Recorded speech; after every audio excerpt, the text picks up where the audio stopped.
toutes et à tous. Merci d'être là pour ce workshop Keynote. Je me présente. Je m'appelle Jet Saïd. Je suis le patron du onboarding, de l'expérience onboarding chez Mezzo.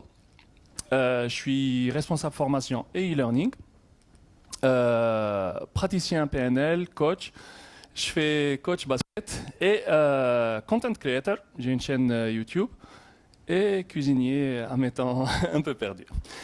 Comment ça va se passer, Liouma?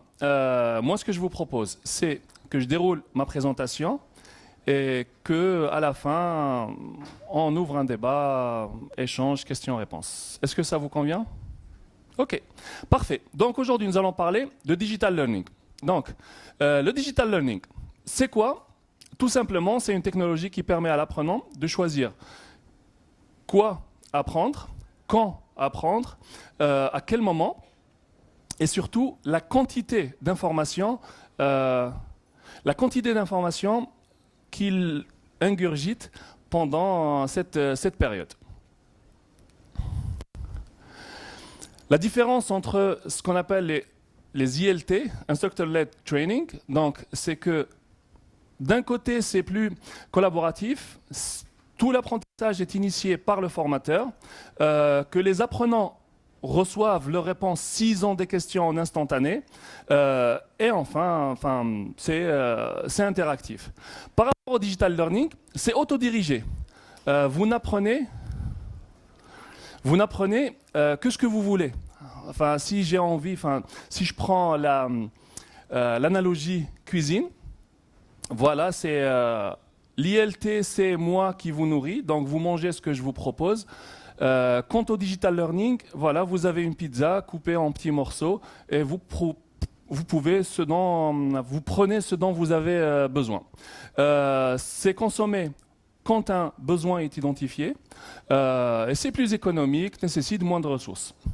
Technology allows us to tailor educational material to a learner's wants and needs. Les besoins et les envies de l'apprenant. Est-ce que vous savez qui a dit ça? C'est moi. Voilà. Voilà. Donc, les modules e-learning. Le choix du contenu. Donc, les avantages, c'est que vous pouvez choisir les contenus, les exercices pratiques par rapport, donc, entre guillemets, en petites gorgées. Choix du parcours, si j'ai envie de faire un parcours en digital learning, si j'ai envie de faire un parcours, je sais pas, en animation, en formation, c'est moi qui choisis mon parcours. Et enfin, assessment au début pour voir mon niveau et à la fin pour vérifier ce que j'ai acquis en termes de connaissances. Par rapport au format, on peut choisir les formats et les supports. Le digital learning peut être consommé en vidéo. Ce qu'on appelle les fichiers SCORM, c'est les fichiers interactifs. Donc, c'est des vidéos, mais interactives. Au fur et à mesure, donc, vous pouvez faire des exercices. On vous demande, en fonction de ce que vous choisissez, oui ou non, il y a le parcours qui change, etc. Et enfin, ça vous permet aussi d'évaluer le contenu à la fin. On parlera de ce point juste après. Et enfin, la dernière partie, c'est ce qu'on appelle le social learning. Le social learning qui est en train de se démocratiser de plus en plus depuis la pandémie. C'est un espace d'apprentissage communautaire où les gens partagent leur savoir. Ils peuvent... Ce type d'apprentissage peut être en interne, en entreprise, ou en externe. En interne, en utilisant les différentes plateformes, genre Teams, Yammer, etc. Donc, c'est des plateformes propres à l'entreprise. En externe, c'est Facebook, Zoom, les Instagram Live, Facebook Live, etc. Ça, c'est une définition globale du digital learning. Là, je vais vous parler d'une expérience. On va parler d'un business case. Il y a 8 ans, j'ai pris la responsabilité, je travaillais dans une grande multinationale et j'ai pris la responsabilité du service e-learning. Donc voilà, je devais dispenser ou fournir, parce qu'on avait acheté les licences d'une grosse plateforme et je devais justement dispenser ces modules aux 8000 employés de l'entreprise. Ça coûtait très très cher, c'était 480 € la licence, fois 8000. Et nous avons eu un taux de participation de 0,3%. Voilà. Et c'est là où je me suis dit que le digital learning, le e-learning, ce n'est pas que, c'est très très différent du présentiel. Il ne suffit pas de demander à quelqu'un de le faire pour qu'il le fasse. Et c'est là où j'ai découvert une méthode. C'est la méthode ADDIE. La méthode ADDIE, c'est quoi? C'est analyser, designer, développer, implémenter et évaluer. L'analyse, une phase d'analyse que je n'avais pas faite à l'époque. L'analyse des besoins. On identifie les besoins opérationnels dans l'entreprise, on regarde ce qu'il y a comme écart et ça nous permet de créer ce qu'on appelle les objectifs instructionnels. Les objectifs instructionnels en formation classique, ce sont les objectifs pédagogiques, les objectifs andragogiques. Ça, je ne l'avais pas défini à l'époque. Pourquoi? Parce qu'il n'y a pas eu d'analyse des besoins. Une fois on fait justement cette analyse des besoins, ce qui se passe, c'est qu'on arrive à comprendre la perspective du point de vue de l'apprenant. Et là, l'apprentissage change. Toutes les autres étapes changent drastiquement. Pourquoi? Il y a la deuxième phase qui est la phase design. Ce qui se passe dans le design, c'est l'approche andragogique. Nous définissons le besoin selon l'apprenant. On donne du sens. Donc, pour ceux qui ne connaissent pas le terme andragogique, l'andragogie, en opposition à la pédagogie, c'est l'apprentissage des plus jeunes. L'andragogie, c'est l'apprentissage des plus grands, des adultes. Une approche plus andragogique, on donne du sens à notre apprentissage. L'organisation structurelle du module, on crée ce qu'on appelle un itinéraire complet avec une phase de préparation, une phase de présentation, une grosse phase de mise en pratique et il y a une réactivation. Juste pour les personnes qui sont en train de prendre note, à la fin, j'ai créé un groupe LinkedIn. Si vous le souhaitez, vous pouvez rejoindre et je vous enverrai la présentation en format PDF. Donc, comme ça, ça nous permet d'être focalisés. Je vous l'enverrai. Donc, en créant justement cette organisation structurelle, nous tenons compte de ce qu'on appelle les différentes intelligences des personnes que nous avons en face ou des personnes qui vont suivre le module. L'attendu de l'apprenant, ce que je veux, moi, en tant qu'apprenant, apprendre, les durées. Pourquoi? Parce qu'à l'époque, les modules duraient entre 45 et 60 minutes. Donc, la personne se mettait devant son PC pendant 45 minutes, ce qui, aujourd'hui, a été prouvé, est juste pas possible. Et enfin, on définit les quiz et les assessments en fonction de ce qui a été identifié lors de la phase analyse et du module en lui-même, comment il est construit. Le développement. Le développement, c'est la phase la plus importante en termes de temps. C'est ce qui va prendre le plus de temps. Pourquoi? Parce qu'il y a un script à écrire. Lorsqu'on écrit un module, ce qui se passe, c'est que voilà ce qui va se passer et voilà la slide qui va avec, voilà la vidéo qui va avec, ou voilà le fichier PDF qui va avec. La création du contenu, donc je vais designer, je vais créer les slides, je vais créer les vidéos, je vais créer les fichiers SCORM. Tout ce qui est fichier SCORM, je vous l'expliquerai juste après lorsqu'on va voir l'implémentation. Et enfin, ce que je vous disais tout à l'heure, l'essentiel du timing sera consacré à cette phase. Implémentation, c'est choix de la méthodologie et du LMS. Le LMS, c'est ce qu'on appelle les Learning Management Systems. Un Learning Management System, c'est une plateforme dans laquelle nous allons mettre tout cet apprentissage.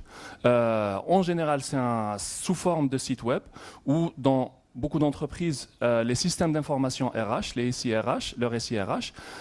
Et ce qui se passe, c'est que on prend tout cet apprentissage, nous prenons les différents parcours et la structure et nous mettons tout dans la plateforme.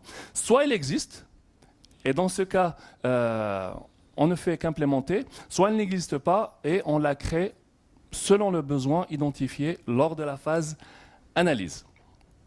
Et c'est là où nous implémentons ce qu'on appelle les fichiers SCORM. Lorsqu'on choisit les LMS, on choisit aussi les logiciels avec lesquels nous allons créer le contenu. Un des logiciels les plus connus, celui que j'utilise, c'est Adobe Captivate. Adobe Captivate, aujourd'hui, c'est un logiciel cher, mais qui permet justement de générer les fameux fichiers SCORM. Les fameux fichiers SCORM, c'est quoi? C'est sous forme vidéo. À un certain moment, moi, je suis en train de parler, et à un moment, ça va stopper, et vous aurez différents choix. Vous aurez un jeu, ça peut être un jeu de piste, ça peut être un jeu de rôle, ça peut être différentes parties. Et c'est là où nous allons intégrer la gamification, que nous allons voir juste après. Les objectifs andragogiques et les quiz seront aussi implémentés dans cette plateforme parce qu'il faudra le vendre à l'apprenant. La communication. Chose très très importante, la communication. Comment est-ce que je vais vendre mon projet de digital learning? Comment est-ce que je vais donner envie aux personnes de s'inscrire et de le faire pendant une certaine période? À travers la communication. Je vais vous parler d'une petite expérience que nous avons fait récemment. Nous avons créé un module complet, très très beau module. Ok. C'est possible. Okay. Merci. Nous avons créé un très très beau module sur le management situationnel. Le management situationnel, c'est quoi? C'est la matrice RC Marshall sur la motivation et la compétence. Donc, on a 4 profils, etc. Donc, très, très beau module, très, très pratique, etc. Le jour où nous avons invité les gens à faire ce module, on a eu un taux de participation, pareil, inférieur à 20%. Nous avons décidé, avec la formatrice qui était en charge, de créer une exclusivité. Lors de la communication, nous avons complètement changé le style. Comment? En adoptant quelque chose d'actualité, on a changé le nom du module. On l'a juste nommé le Joker, parce que le Joker était sorti il y avait que 10 jours. Donc, le Joker, plusieurs personnalités, donc c'est à peu près la même chose. Deuxième chose, l'exclusivité. Nous avons dit que ce module ne sera dispensé qu'une seule fois sur les 12 prochains mois. Basta. Et il n'y aura que 12 personnes qui vont pouvoir le suivre. Et là, sur les 1000 personnes qui étaient invitées, il y a eu bagarre. Franchement, le module, entre guillemets, a été vendu en moins d'1 minute. On a eu les retours, etc. Moi, je m'inscris. Plus tard, j'ai appris qu'un manager a essayé de payer un autre manager, je pense que c'était 130 ou 140 dinars, pour prendre sa place. Voilà. Et c'était à ce moment-là que nous avons complètement shifté nos méthodes de communication. Et enfin, évaluation. L'évaluation, à la fin, donc, les 4 niveaux du modèle Kirkpatrick. Qui connaît le modèle Kirkpatrick? Perfect. Les 4 niveaux du modèle Kirkpatrick sont la satisfaction, la TSAT, la Trainee Satisfaction. Est-ce que la personne qui a suivi ce module est satisfaite ou pas? En général, c'est les petites étoiles à la fin du module, données entre 1 et 5 étoiles. Voilà. Le niveau 2 Kirkpatrick, c'est le degré de connaissance. En général, c'est un quiz. soit un quiz à chaud à la fin de chaque partie ou à la fin du module, vous allez suivre un quiz. Et en général, ce que nous faisons, c'est on rajoute un quiz 30 jours après pour voir quelle est la quantité d'informations qui est restée ancrée. Donc, TSAT, satisfaction de l'apprenant, et quiz, la connaissance. Niveau 3, c'est le transfert. Le transfert de l'apprentissage du module vers la vie pratique. Et là, on fait une petite enquête avec le manager de l'apprenant et avec l'apprenant lui-même pour voir est-ce que ce qu'il a appris est utile ou pas et est-ce que ils arrivent à avoir des résultats ou pas. Et là, ça me crée un enchaînement vers le niveau 4 de l'évaluation Kirkpatrick qui est l'impact.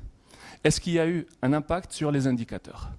L'indicateur qui est défini lors de la phase analyse. Je décide, ok, je fais ce module, ça va augmenter mes ventes, ça va augmenter la satisfaction de mes clients, etc. Est-ce que lorsqu'ils ont suivi ce module, ce KPI, cet indicateur a changé? Est-ce qu'il y a eu une évolution? Donc, satisfaction de l'apprenant, l'apprentissage, le quiz, le savoir, l'évaluation du savoir, le transfert, est-ce que ce qu'il a appris, il est en train de l'appliquer? Et enfin, au niveau 4, l'impact sur l'indicateur. Et c'est là où nous allons parler de quelque chose qui, moi, me tient à cœur et qu'on applique beaucoup en formation et en digital learning, c'est la gamification. La gamification, c'est très très simple, c'est prendre un environnement qui n'est pas, entre guillemets, adapté au jeu, on le prend et on le met dans un environnement qui devient jouable, qui devient plus ludique, qui devient plus challengeant. Les principes de la gamification. 1. Donner du sens. C'est moi le héros. En général, on n'a jamais vu dans un jeu, ok, tu vas pouvoir sauver le monde en te réveillant le matin, en payant tes impôts, en allant travailler et en contribuant à la société. Et voilà, à la fin du jeu, tu gagnes. Non, en général, il y a une crise mondiale. Ce qui va se passer, c'est toi le héros.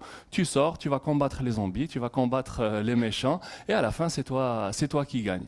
Donc, lorsqu'on donne du sens à une action de formation ou à une action d'e-learning, l'apprenant, il accroche.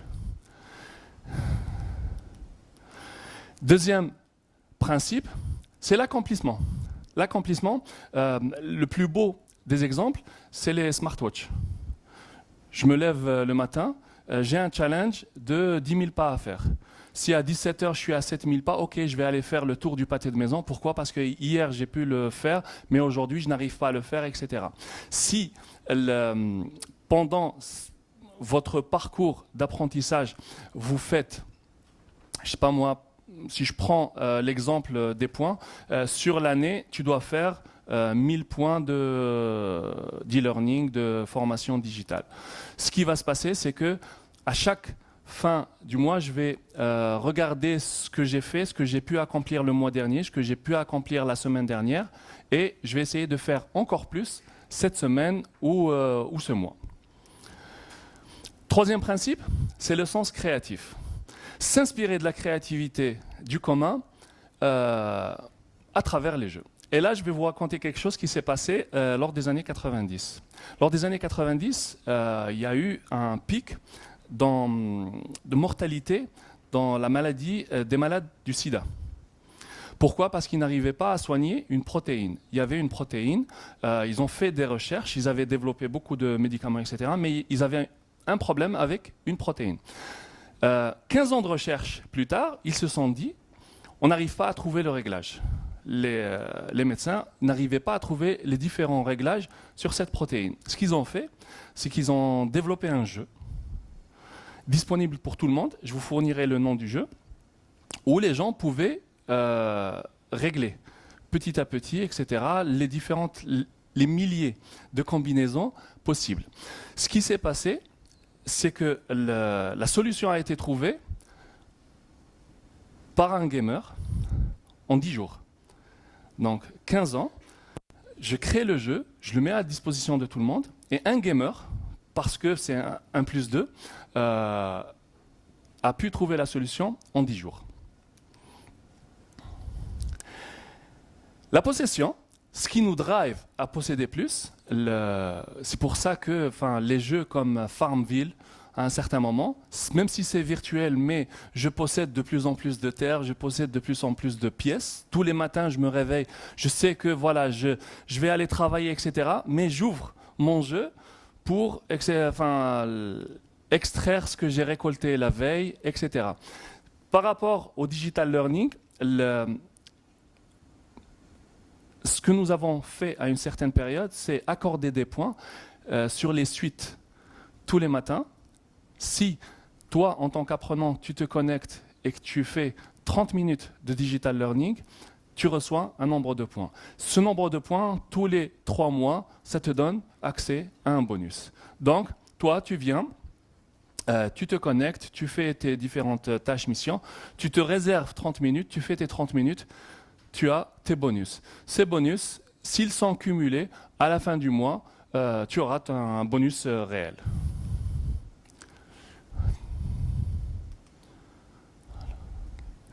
L'impatience. Ça, c'est l'exemple que nous avons cité tout à l'heure. Là, j'ai noté Kickstarter. Kickstarter, pour les personnes qui ne connaissent pas Kickstarter, c'est une start-up qui lance les produits. Donc, moi, je crée mon produit, je le mets sur Kickstarter et je dis que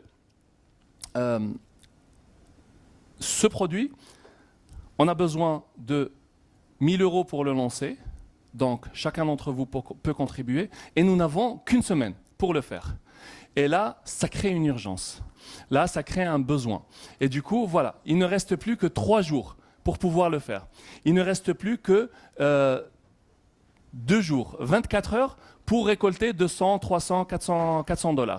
Donc, et là, les gens, ça crée l'exclusivité, et 2, cette impatience fait que les gens soient intéressés.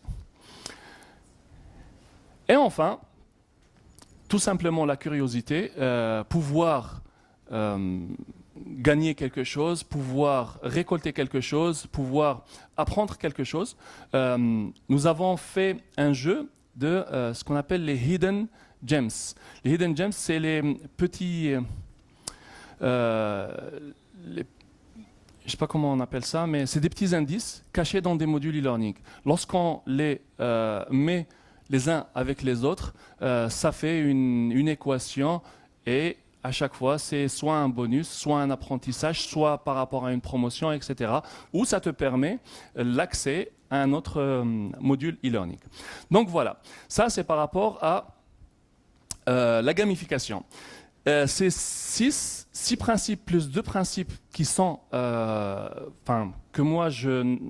auxquels je n'y adhère pas parce qu'ils sont négatifs. En général, on joue à certains jeux où on avance parce que, les jeux de zombies par exemple, j'avance pour ne pas me faire manger. Donc c'est pour ça que je ne les ai pas notés.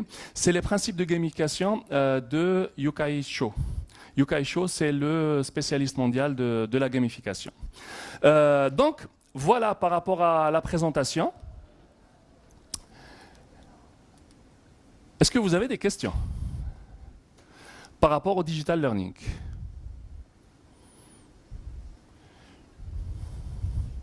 Je sais que c'était clair, mais pas autant. Dites-moi. Oui. C'est une impression, c'est pas une question. Ouais. C'est une impression que je partage avec vous et voilà. J'ai le sentiment que ce que vous avez présenté s'adapte mieux avec des formations spécifiques que dans une classe de cours. Dans une classe? Classe de cours. Ok. Il y a un programme d'enseignement. D'accord. Donc j'ai ce sentiment-là. D'accord. Pas forcément. Ça pourrait l'être dans certains topics, dans certains sujets, mais pas forcément. Parce que si j'ai, moi, un programme de cours, ce qui se passe, c'est que, il devient plus ludique si je le construis à l'avance. Pourquoi? Parce que nous, on assimile le face-à-face virtuel, le professeur devant son PC et les apprenants chez eux à du e-learning. Pourrait l'être, mais si je développais des jeux, aujourd'hui, si moi j'ai un cours de maths et que je développais les jeux, et que je donnais ces jeux à ces apprenants, et que je leur disais, voilà, à la fin, on se verra, je vais vous parler d'un principe, le cours inversé, la classe inversée. La classe inversée, c'est quoi? Je te donne l'exercice, tu fais cet exercice, et on discutera lorsqu'on va se voir en classe de ce que tu as appris. Et en général, le e-learning, c'est ça. Je te donne un jeu, je te donne des activités, je te donne une petite vidéo, toi tu vas la voir, tu vas l'analyser, je te donne des différents exercices où tu vas échouer. Tu vas faire, si je prends le truc basique, 1 plus 1 est égal à 2, je ne vais pas connaître le principe. Mais si je t'explique avec des pommes qu'une pomme plus une pomme, ça fait 2 pommes, etc., toi, tu comprends le principe. Après, même lorsque je vais te donner la règle, tu l'as déjà saisie. Et c'est valable pour tout. Lorsque je vais raconter mon cours d'histoire, si je le montre en vidéo, avec des images d'archives, avec des interviews, ça passera beaucoup mieux. Pourquoi? Parce que ça donne du sens.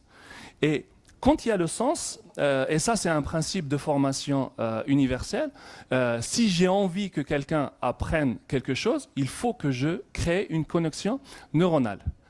Pour pouvoir créer cette connexion neuronale, il faut que moi j'y adhère, il faut que je crée une émotion chez vous. Et du coup, si moi je te raconte cette histoire, si toi tu es en train de voir cette vidéo et du coup tu vas te rappeler que voilà ce qui s'est passé, voilà à telle date, voilà ce qu'a dit tel historien, voilà ce qui s'est passé dans tel pays, etc. La connexion neuronale, elle s'est créée.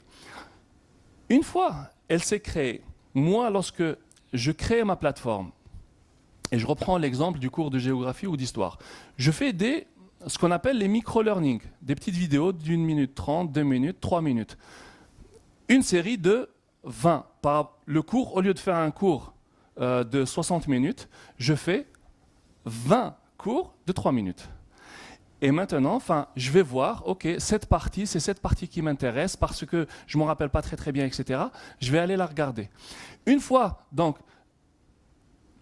telle vidéo suivie, tel exercice fait, ça crée un ancrage chez l'élève. Et du coup, ça s'adapte aujourd'hui parce que c'est fait en entreprise parce que ça a un certain coût, mais parce que aussi, culturellement, ça se fait. Aujourd'hui, nous, on dit que culturellement, il faut un professeur et des élèves. Mais si demain, il y a une réflexion qui est faite par rapport au cours, ce que nous avons commencé à construire avec l'école de mes enfants, c'est justement ces petits micro-learning. C'est justement de dire, au lieu de donner le cours dispensé, etc., créer des petites vidéos dans une petite plateforme et de laisser les enfants y aller. Et du coup, eux, ils vont découvrir lors du cours. Ok, il y a un échange qui est fait. Voilà moi ce que j'ai compris. Aujourd'hui, c'est juste culturel. Comment est-ce qu'on arrive à construire, donner du sens, analyser le besoin des gens que nous avons en classe et surtout la typologie des apprenants que nous avons en classe. Est-ce que ça répond à votre question? Parfait. Oui.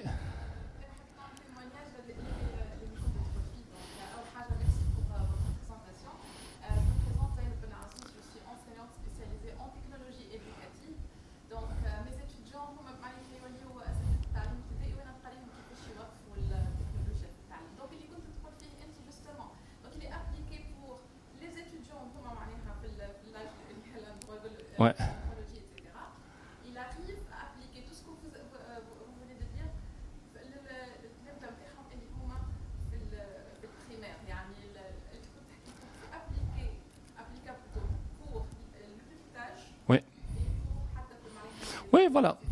Il faut juste que ça se généralise culturellement, que ça se généralise, que ce soit plus cadré.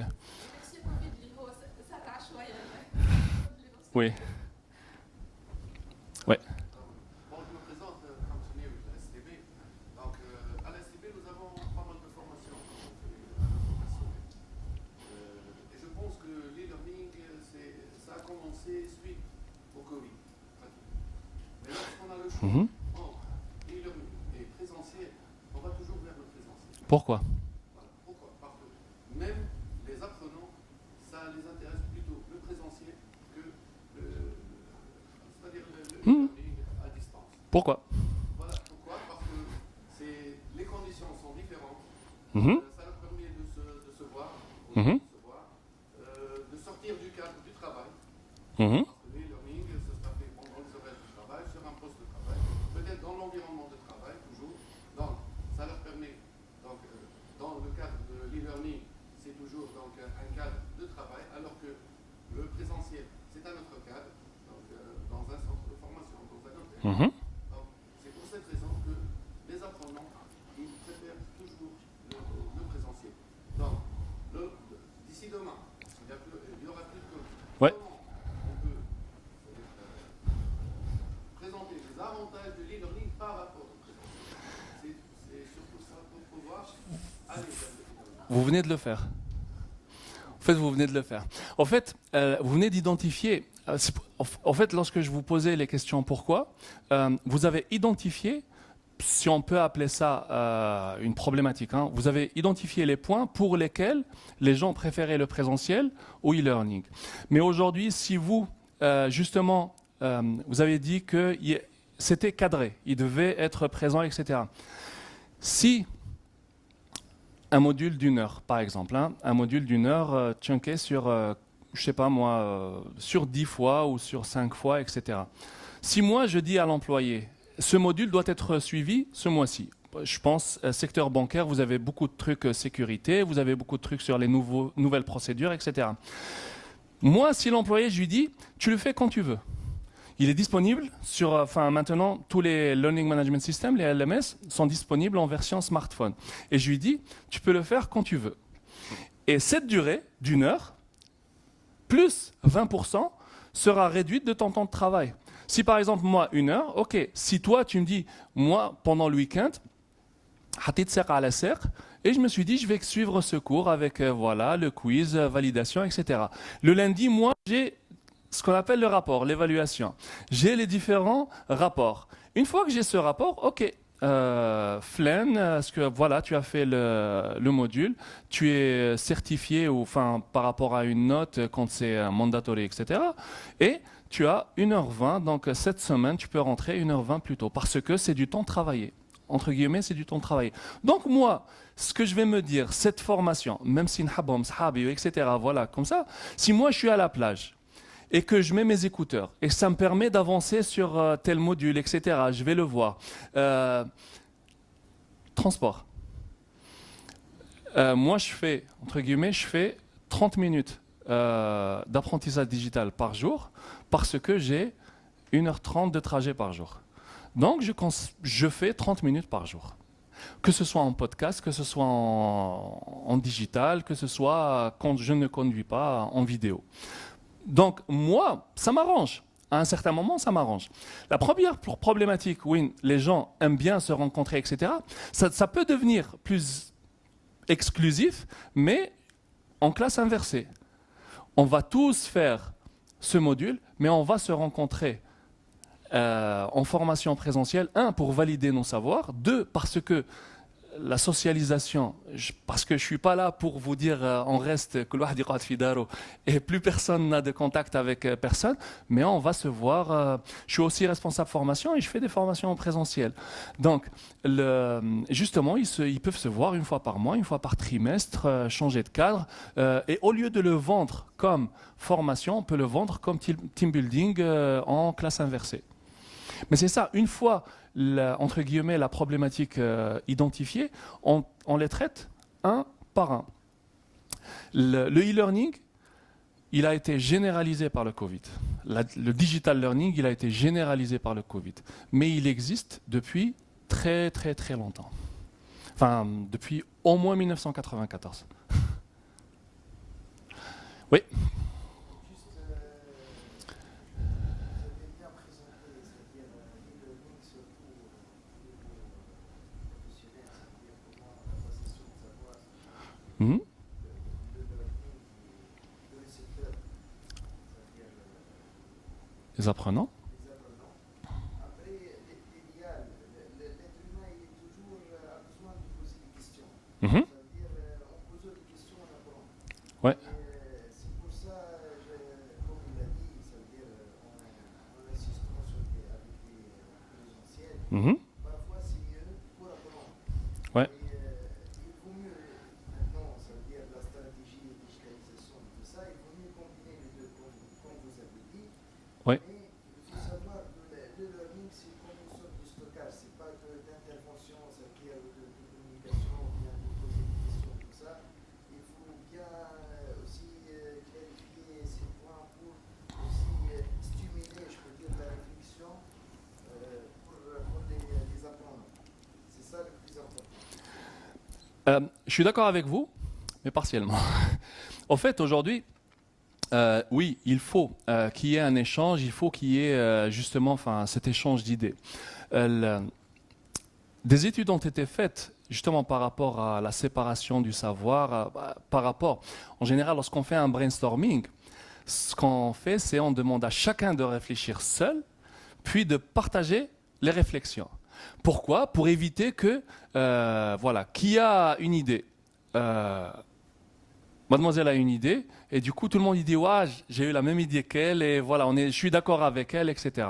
Ce qui se passe aujourd'hui sur les plateformes, c'est toute la partie forum, chat, questions, ça pousse à la réflexion.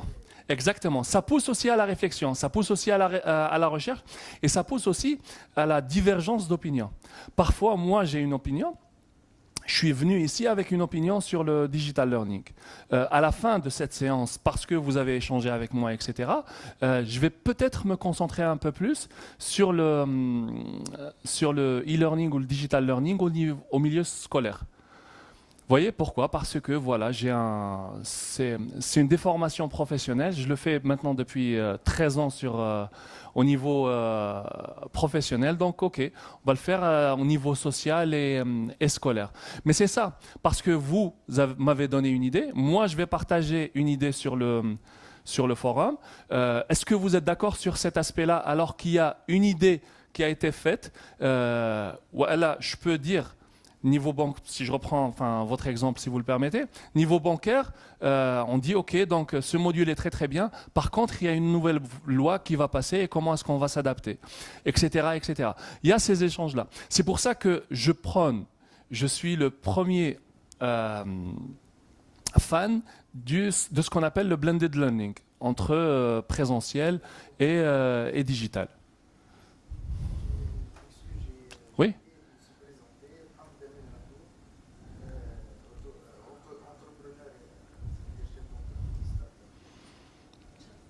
Enchanté. Oui. Abdelkader Boudriga, société Aptitude, leader du digital au niveau. Et ce qu'on fait, c'est aider les clients à s'équiper de solutions digitales. Donc, ça va de la technologie jusqu'au développement de contenu, mise à disposition de contenu, mais aussi des conseils sur tout ce qui est instruction design. Peut-être pour apporter un témoignage, nous avons équipé une vingtaine de clients depuis 2015. Certes, il y a une accélération, une forte accélération en 2020. On a fait une enquête au courant du mois de mars-avril 2021 et on a posé des questions sur deux livraisons. Je vais partager ça avec vous. En fait, avant, sur les entreprises qui ont participé à l'enquête, avant 2020, il y a moins de 25% qui disent utiliser une forme de digital. Ça peut aller juste d'une visioconférence à distance jusqu'à de contenu interactif dans la bibliothèque de l'hôtel.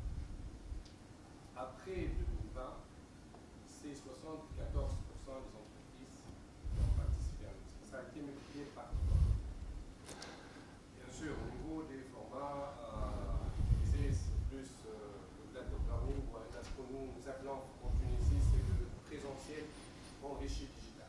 Mhm. Et beaucoup plus, c'est pas vraiment du plan hybride, c'est du présentiel auquel on va ajouter une plateforme de contenu, etc. C'est pas vraiment du plan, c'est vraiment autre chose, c'est beaucoup plus complexe et c'est plus efficace. Également, un autre constat que j'aimerais partager avec vous, le nombre de sollicitations qu'on a reçues à partir du mois de janvier 2021 comparativement à la moyenne des années précédentes. Ça a été multiplié par 10. C'est normal, ouais. C'est-à-dire que c'est des clients qui viennent nous voir pour demander des informations, pour peut-être lancer une consultation, etc. Et donc c'est clair que l'année 2000, que la pandémie a joué un rôle important pour démystifier, pour accélérer l'acceptation Bien sûr. du digital learning. Pour les expériences un peu également avec est-ce qu'on accepte le digital learning, on a posé la question est-ce que vous pensez que c'est un phénomène de mode, c'est juste une réponse, ou c'est quelque chose de permanent, de changement permanent.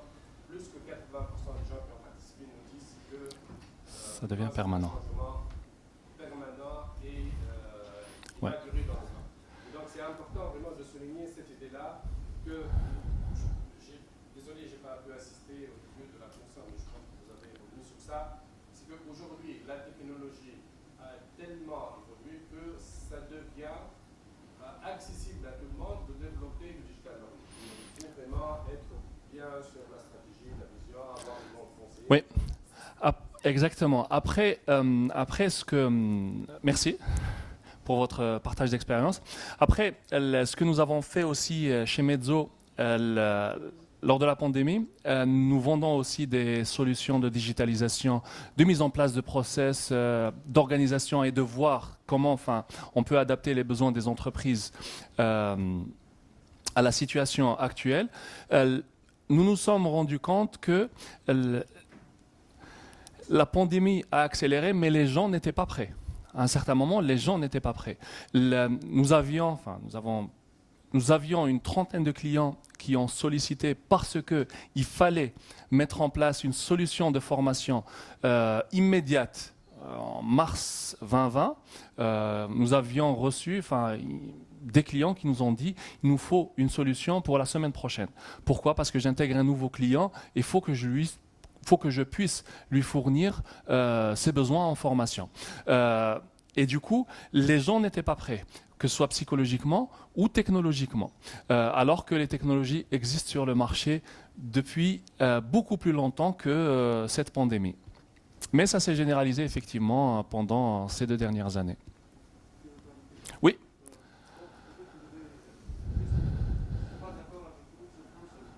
Vous avez dit que ce sera permanent. C'est les décisionnaires qui ont dit ça. Normalement, vous avez discuté avec précisément les responsables. C'est des responsables de ressources humaines et des formations. Voilà.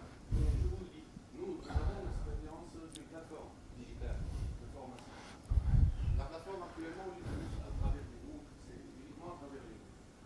Mais pour l'utiliser ultérieurement, lorsqu'il n'y aura plus de problème de Covid, c'est le présentiel qui va. Mais après, Les décisionnaires, c'est vrai, ils Ouais. vont investir dans une solution, donc ils veulent comprendre la solution, mais avec le temps, le présentiel. C'est pour ça que j'ai posé la question, Ouais. quels sont les arguments qu'on peut avoir pour Les- défendre à 100% l'e-learning? Parce que l'e-learning, c'est toujours pendant les horaires de travail. Pendant les horaires de travail, le Ouais. personnel il est surchargé, donc il n'a pas le temps de se consacrer à son. Moi, personnellement, j'ai eu une formation. J'ai oublié sur quel thème, c'était à distance, 3 jours. J'ai assisté pendant 5 minutes pour une formation de 3 jours. Tellement j'étais super Bon. content de travail. Par contre, lorsqu'on est dans un autre cadre présentiel, cadre hors du cadre de travail, là, on peut. Mais c'est pour ça que lorsqu'on parle de blended learning, on a justement ce présentiel qu'on est en train de digitaliser. Assister à une formation de 3 jours, ça veut dire que si vous me dites sur la formation de 3 jours, il y a un animateur qui est en train d'animer pendant 3 jours, mais moi je peux pas. Ce que j'ai loupé le matin, je peux plus le revoir l'après-midi, etc. Mais si le format était différent, si moi, au lieu d'avoir un instructeur et des apprenants, je mets en place le contenu, les apprenants et un système de feedback et un système de forum où je vais répondre aux questions. Vous, pendant vos heures entre guillemets libres, parce que vous êtes une banque, vous allez donner 30 minutes par jour à vos employés pour pouvoir le suivre. Vous allez suivre tel module parce que j'ai la journée qui est chargée. Le lendemain, je vais suivre le module d'après parce que j'ai aussi la journée chargée et je ne peux pas me libérer pendant 3 jours. Et du coup, l'avantage du e-learning, c'est que vous pouvez consommer l'apprentissage, entre guillemets, en petit format. 30 minutes par là, 20 minutes par là, 10 minutes par là. Je ne sais pas, moi, parfois, on a 6-7 minutes entre les réunions, entre ce que je vais faire. Je vais regarder quelque chose pendant 5 minutes. Je vais le suivre, etc. Donc, oui, je vais vous donner la parole juste après. Et c'est ça, si j'ai envie de vendre l'e-learning, je ne vais pas vendre un apprentissage digital qui reste instructor-led learning, parce que ça dépend toujours du formateur. Qu'est-ce qu'il veut former et quand est-ce qu'il va le former? Mais si je vends le contenu en petites bouchées, moi, qu'est-ce que j'ai envie d'apprendre? Quand est-ce que j'ai envie d'apprendre? Et surtout à la fin de la journée, si moi, ma capacité d'apprentissage est beaucoup plus limitée, au lieu de faire quelque chose de plus complexe sur un process ou sur quelque chose de sensible, je vais peut-être faire un soft skills, voire à la fin pour le verrouiller. Et c'est ça, si j'ai envie de le vendre, aussi vendre cette souplesse. Tu vois, donc, à un certain moment, on a dit que le e-learning s'était généralisé pendant le Covid, mais il y a beaucoup de gens qui font l'amalgame entre instructor-led training à distance, mais il reste le formateur. C'est juste que la classe, je l'ai déplacée à la maison, mais ils dépendent de moi, de mon humeur. Parfois, si je suis un professeur comme ça, etc., et si je l'ai fait pendant 15 ans, et c'est comme ça. Mais si je crée ce contenu, je vais tenir compte des exigences. Je sais que, si je reprends votre exemple, ok, un employé de banque n'a pas beaucoup de temps. Donc le format, ce sera en petites bouchées, 1 minute 30, 2 minutes maximum, 5 minutes maximum, etc. Donc comme ça, il pourra les consommer. Et moi, je vais suivre. Pourquoi? Parce qu'en général, il y a des parcours, etc. Il a suivi, il va faire un rappel. Donc suivre, quiz, suivre, quiz, etc. Et là, il valide. On ne s'en rend pas compte. Ok, le matin, je mets le truc dans mes oreilles et en conduisant, je le mets dans la voiture, etc. Et je suis en train d'entendre. Ok. C'est bon, c'est un format audio, c'est le format vidéo. En rentrant, il y a beaucoup de gens qui prennent le bus. Ok, je vais regarder une petite vidéo de 3 minutes. Et toujours, la gamification, pourquoi? Parce qu'à la fin de 3 vidéos, il va recevoir un badge sécurité, un badge financier, un badge soft skills, un badge scolaire, etc., etc. Et c'est ça. Si je reprends l'exemple de l'école de ma fille, on est en train... Si on reprend la gamification, les élèves qui suivent un certain module récupèrent des petits pins. Ces pins-là, il devient, je sais pas, on est en train de travailler sur quelque chose par rapport au leadership. On a créé un petit club de leadership et il y a des maîtres du temps, il y a des maîtres de l'empathie. Parce qu'on apprend l'intelligence émotionnelle à l'école, au niveau primaire, des maîtres de l'empathie. Et lui, il est fier d'arborer ce badge.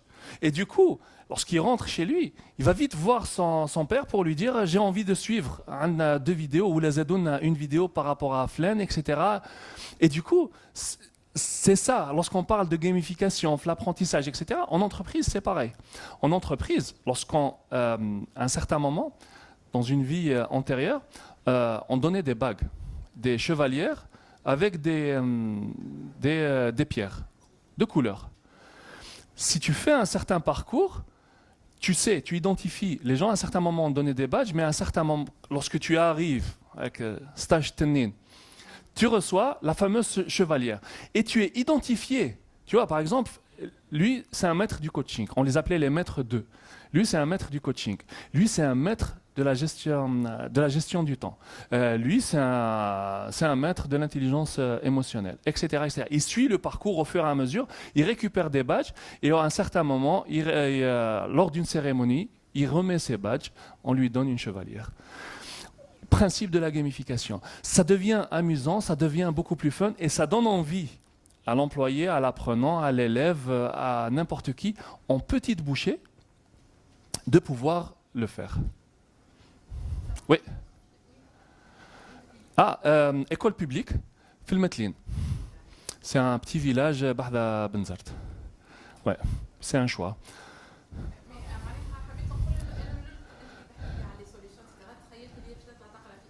Non, non, non.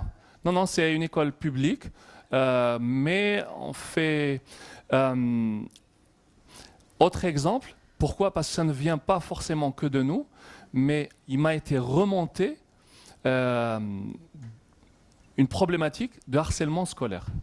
L'exemple du harcèlement scolaire. Mais نجموش juste aller كتاع نقولوا faut pas taper ou faut pas faire etc. احنا نحكيو على الوعي نحكيو على toute la partie conscience الصغار معناتها réellement pour leur démontrer que c'est mauvais il y a eu une initiative من عند des élèves هما عملوا des présentations بعد عملوا معناتها une grosse présentation ومن بعد qu'ils ont transformé en présentation PowerPoint. Donc, qui dit présentation PowerPoint dit presentation skills, dit PowerPoint skills, dit beaucoup de choses, skills, etc. pour arriver à cette présentation, pour pouvoir donner envie, pour pouvoir donner... Une fois عملوا هذاك الكل, leur instituteur, l'initiative est très très bonne. Aujourd'hui, nous allons faire le tour de toutes les classes. Donc, on va faire le tour des classes. Une fois tour des classes fait, on va aller faire le tour des écoles. Une fois les écoles, effectivement, donc voilà, le harcèlement scolaire, c'est mauvais, il y a une quinzaine de slides, etc. Mais lorsque les élèves sont venus me voir pour dire, voilà, on est en train de faire, etc., pourquoi est-ce qu'on ne le transformerait pas, justement, en partie? Il y a une partie qui est transformable en digital. 10 minutes. Qui est transformable en digital. N'importe quel instituteur, ok, donc voilà, c'est quelque chose qui va devenir mandatory les écoles du coin. Il va regarder une vidéo de 3-4 minutes pour voir quels sont les méfaits, pourquoi est-ce que c'est pas bien de le faire, quelles sont les conséquences et comment moi je peux contribuer positivement à le faire. Et je prends l'habitude, parce que c'est quelque chose. On ne fait pas de manière naturelle quelque chose auquel nous ne sommes pas habitués. Si je n'ai pas fait de e-learning pendant 45 ans, ça va être très très difficile de me convaincre de faire du e-learning. Mais si aujourd'hui je vais faire comme les 2-3 minutes, demain ces 2-3 minutes vont se transformer. Et c'est ce qui est arrivé avec moi. Les 2-3 minutes se transforment en 10 minutes, on bat dans 30 minutes, on bat dans parcours, etc. On bat, ça devient une spécialisation. Any other questions?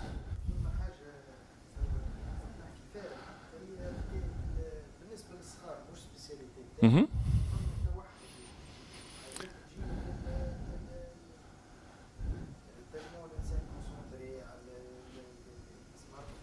Mm-hmm.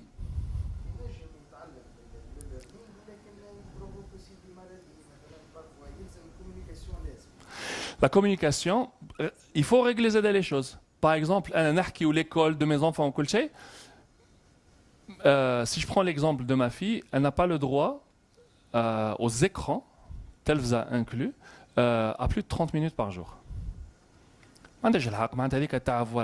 J'ai envie de regarder la télé, j'ai le chrono. Avec un chrono, voilà. Taf, nibda, on va نقف.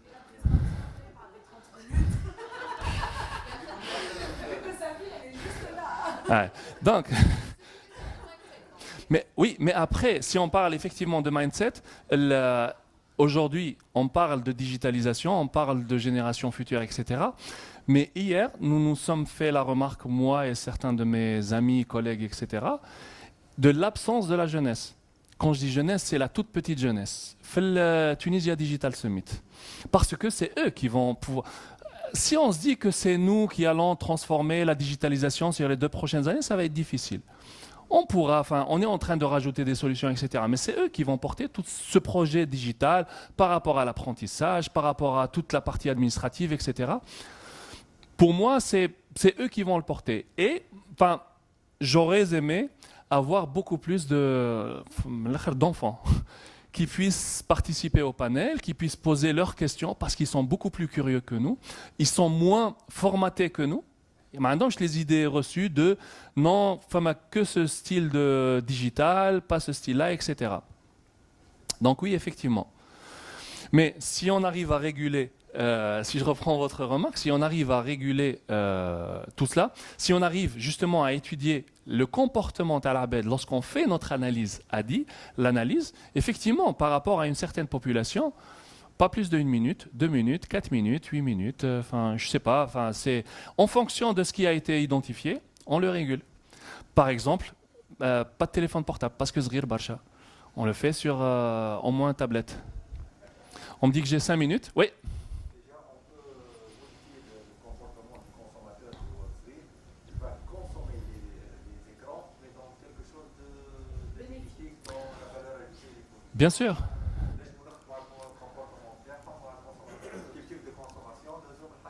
Exactement.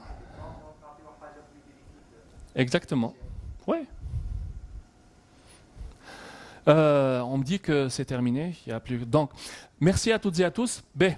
J'ai créé un groupe. LinkedIn, le TDS Digital Learners. Donc ça, c'est mon LinkedIn. Vous allez me trouver avec un peu plus de cheveux.